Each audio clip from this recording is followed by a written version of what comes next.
మాయమయ్యాడు? ఎందుకు అతన్ని వెతుక్కుంటూ వచ్చారు? బిడ్డా, భయపడకు, ఏమీ కాలేదు.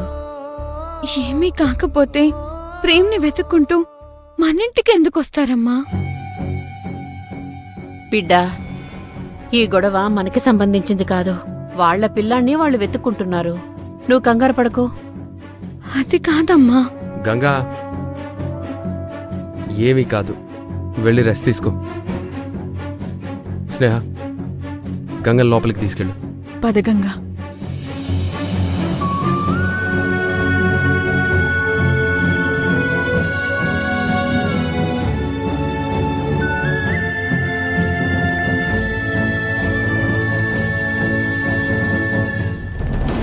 అత్తయ్య, ఖచ్చితంగా ఏదో జరిగేలా ఉంది. మనందరం టెన్షన్ పడకుండా జాగ్రత్తగా ఉండాలి. శివ, కంగారు పడాల్సిన అవసరమూ లేదు, భయపడాల్సిన అవసరమూ లేదు. మనం చేసింది తప్పేం కాదు. వాణ్ణి అలాగే వదిలిపెడితే ఈరోజు నా బిడ్డకయింది, రేపింకో బిడ్డకవుతుంది. అలాంటి వాళ్ల మీద జాలి పడకూడదు. నేను కూడా నువ్వు చేసింది తప్పు అనటం లేదు అత్తయ్య, కానీ ఈ విషయం ఎంత దూరం వెళ్తుందా అనే ఆలోచిస్తున్నాను. ఎంత దూరం వెళ్ళినా ఏమైనా పర్వాలేదు. ఈరోజు నా గంగకొచ్చిన పరిస్థితి రేపింకో ఆడపిల్లకి రాకూడదు.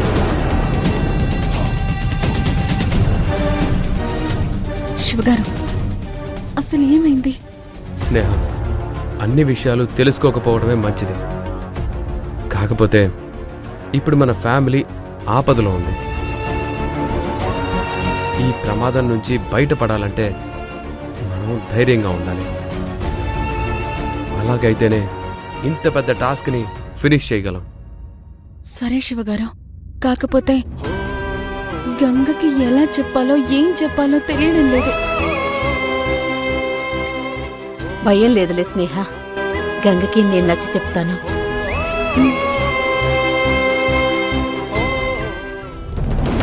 సార్, సార్,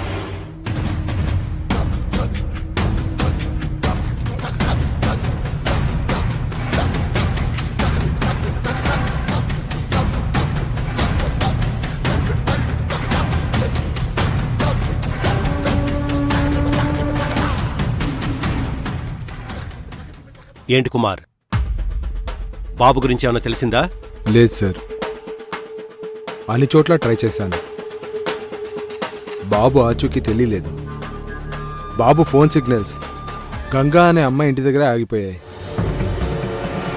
నేను వాళ్ళ ఇంటికి వెళ్ళి అడిగాను.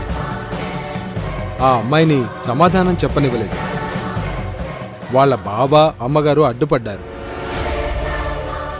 నాకెందుకో ఆ ఇంటి దగ్గరే ఏదో జరిగిందనిపిస్తుంది సార్. నా కొడుకు విషయంలో ఏం జరిగినా ఎవ్వరిని వదిలిపెట్టను. నీకు డౌట్ వచ్చింది అంటే అక్కడ ఏదో జరిగిందని అనిపిస్తుంది. రేపటికల్లా ప్రేమ్ బాబు ఎక్కడికెళ్ళాడో నాకు తెలియాలి.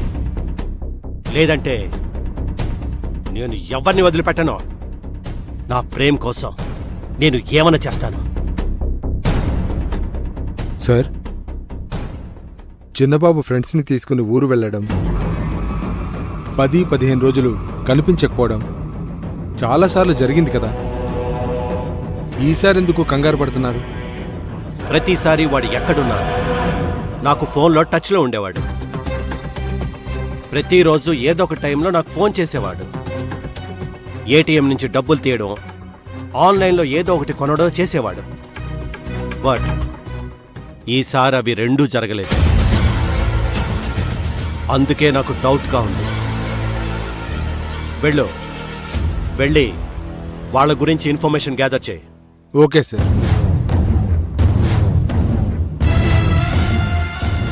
అరే, నువ్వు నా ప్రాణంరా. నీ ఒంటి మీద చిన్న గీత పడినా వాళ్ళని నేను క్షమించను.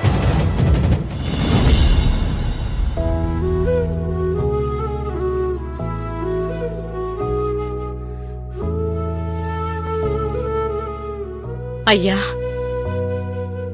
నువ్వు లేకపోయినా నేను బ్రతుకుతుంది మన బిడ్డల కోసం. కావేరి చిన్నప్పటి నుంచి కష్టాలతో కలిసి బ్రతుకుతుంది.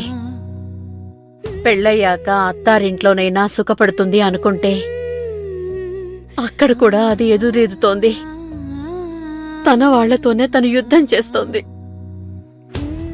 ఇక్కడ మన చిన్న కూతురు గంగ జీవితాన్ని నాశనం చెయ్యాలని ఒక దుర్మార్గుడు ప్రయత్నించాడు. మన బిడ్డ కోసం నేను చేయాల్సిందంతా చేశాను. ఇప్పుడు ఆ దుర్మార్గుడు వైపు నుండి పెద్ద పెద్ద వాళ్ళు వస్తున్నారు. వాళ్ళు ఎంత దూరం వెళ్ళినా మన బిడ్డని కాపాడుకోవడం కోసం నేను ఎంత దూరమైనా వెళ్తాను. నేను గంగ విషయంలో చేసింది తప్పు కాదు.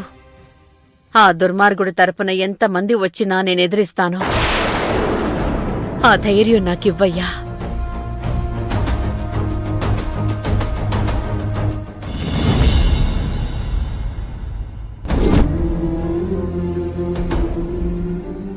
అమ్మా, వాళ్ళకంటే బుద్ధి లేదు. నువ్వు కూడా ఇలా చేసావేంటి? ఒకవేళ తను ఆడేది నాటకమైనా మీరిలా చేయడం కరెక్ట్ కాదు. కావేరికి ఏమైనా జరిగితే మనల్ని మనం క్షమించుకోలేం.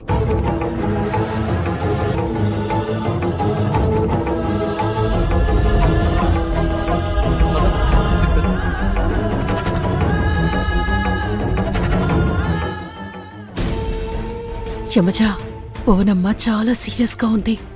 ఇప్పుడు ఆవిడ ముందుకు వెళ్లి తిట్లు తినడం అవసరమా? అవసరమే. ఆ తిట్లేవో ఇప్పుడే తినేస్తే అది ఇక్కడితోనే పోతుంది. లేకపోతే లైఫ్ లాంగ్ ఆవిడ తిడుతూనే ఉంటుంది, మనం పడుతూనే ఉండాలి. కర్మ ఏ లెవెల్లో ఉందో తెలియడం లేదు. పద.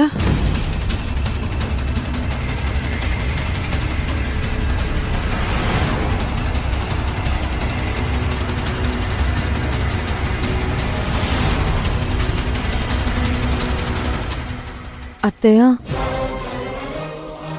రండి భోంచేద్దురు గాని.